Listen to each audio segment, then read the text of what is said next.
এই এই জিনিসটা কী করছো তোমরা আজকে? এটা হচ্ছে series lab test. Series lab test আমরা কেন করব? কারণ এটা কোনো বাল্ব বা ইলেকট্রিক ডিভাইসকে চেক করার কী জিনিসটা আমরা চেক করবো এর মধ্যে দিয়ে? এটা দিয়ে মানে কারেন্ট ফ্লো যাচ্ছে কিনা বা ভোল্টেজটা ঠিক আছে কিনা, বা ল্যাব কোথায় টেস্ট মানে সিরিজ টেস্ট হচ্ছে কিনা, বা কোনো জিনিসটার কন্টিনিউটি ঠিক আছে কিনা, সেই কোয়ালিটিগুলো আমরা চেক করব। তো এখন ধরো এই বাল্বটা আমার ঠিক আছে, এই বাল্বটা আমার ঠিক আছে না, চেক করো তো দেখি।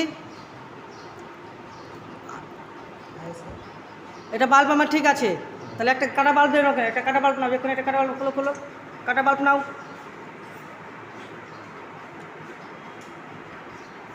আগে ওটা সবসময় চেক করো, আগে নিজের চেক করো। দেখুন, হ্যাঁ, এবার কাটা বাল্বটা আমার চেক করো। আর কাটা আছে না ভালো আছে তুমি চেক করে বলো, কাটা আছে না ভালো আছে? হ্যাঁ দেখো, চেক করো। তার মানে বাল্বটা আমার ভালো আছে, ওটা দিয়ে আমার কারেন্ট যে ভোল্টেজটা, সে কারেন্টটা ফেজ তারটা আমার ওটা দিয়ে যাচ্ছে। তাহলে আমার সেই ল্যাম্পটি বুঝতে পারলে, কানেকশন করতে পারলে, তাহলে কী শিখতে পারলে এখান থেকে? শিখে গেল, কারণ এই বাল্বটা ভালো আছে। ঠিক, ঠিক আছে। ঠিক।